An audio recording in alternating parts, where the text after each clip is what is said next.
Gentlemen of the jury, it now becomes the duty of the court to instruct you as to the law governing this case, and what I shall say to you on that subject, you must be governed by. The court presides at the trial of an action for the purpose of, among other things, determining the law in the case and advising the jury as to what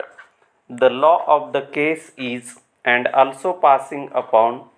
objections to evidence which may be offered in support of the issues joined, and seeing that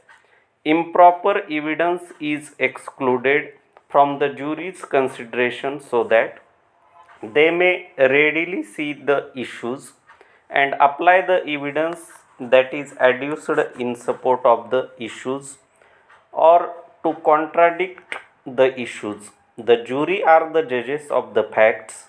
and with the jury rests the determination of what the facts in issue are. It is peculiarly the province of the jury to determine from the evidence and the natural and logical inferences to be drawn from the evidence what the facts involved in the case are, and by their verdict they determine the facts, and with their findings the court has nothing to do except, as I have heretofore said,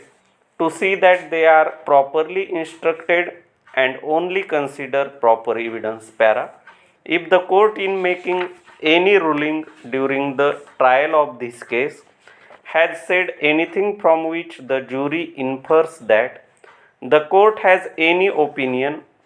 as to how this case ought to be decided,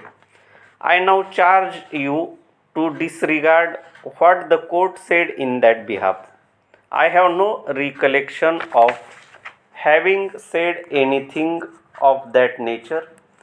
but out of an abundance of caution, I now say to you that it is your duty to exercise that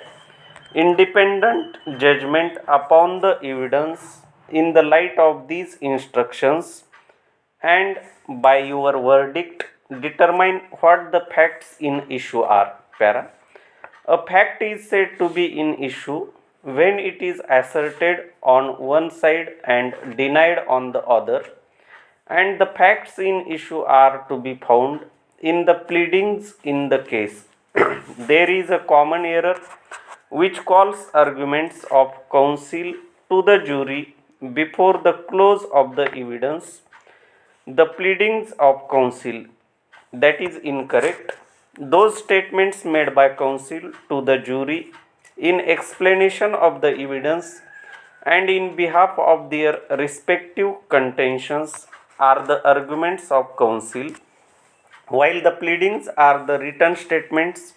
of the parties to the action filed in the action before it is submitted to the jury, and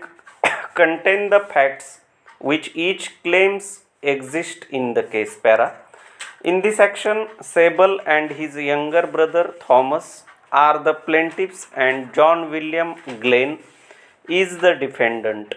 And the pleadings in this case consist of the petition, the answer thereto, and the amendment to the answer, and a reply to the amendment to the answer. Para. Keeping in mind what I have told you constituted an issue of fact, namely where a fact is asserted on one side and denied on the other, that there an issue is said to be joined, which the jury must determine. I now say at this point that wherever one of the parties admits an averment which the other party makes, the jury may take for the purposes of the action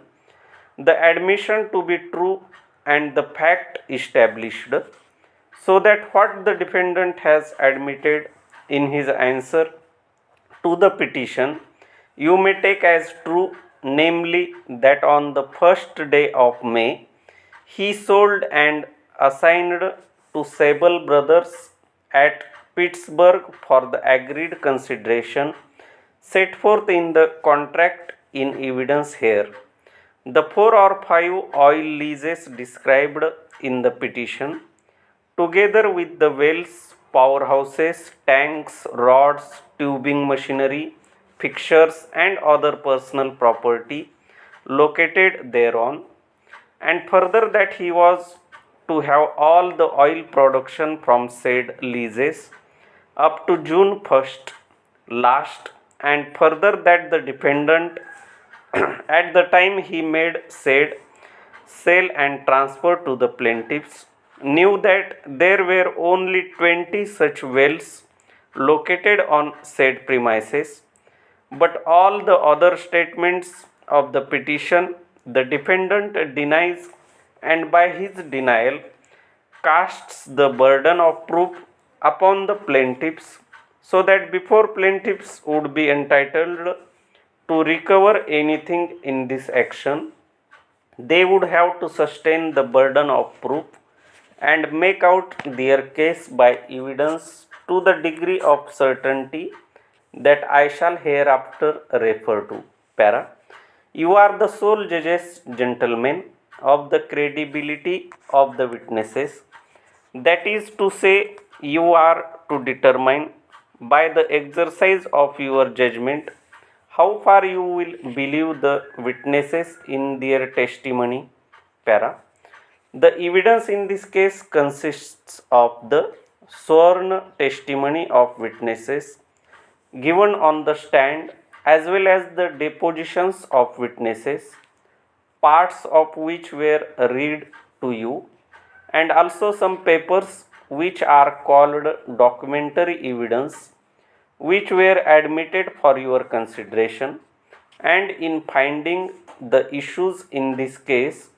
you should consider all of these classes of evidence and compare them and consider them fully, giving due weight to all the evidence and reaching a conclusion from the evidence. And as said before, the natural and logical inferences to be drawn from the evidence. Being the judges of the credibility of the witnesses, you are at liberty to believe or disbelieve part or all of the testimony of any of the witnesses. The witnesses were under oath while testifying, and the presumption is that they were telling the truth. But you are not required by law to give full credence to everything that a witness may say simply because he is under oath, because the witnesses may be mistaken or his interest in the result of the controversy may incline him to color his testimony, sometimes unconsciously, and other considerations of like character may make it appear proper to you not to give the full degree of credibility that the language of the witness imparts. Para. The testimony of the witness should be tested by you. That is to say, you should consider the demeanor of the witness while upon the stand, his candor and fairness or lack of it, his willingness or unwillingness, the readiness with which he testifies, the circumstances to which he testifies, the opportunity that he may have had of knowing that to which he testified, and the extent of the opportunity he may have had for knowing what he has testified to, his bias or prejudice for or against either party, if any was shown, and his interest in the result of the controversy, if any, and all such considerations as these which may enable you to determine how far you ought to accept the statements of the witnesses in ascertaining the facts that are submitted for your consideration and determination.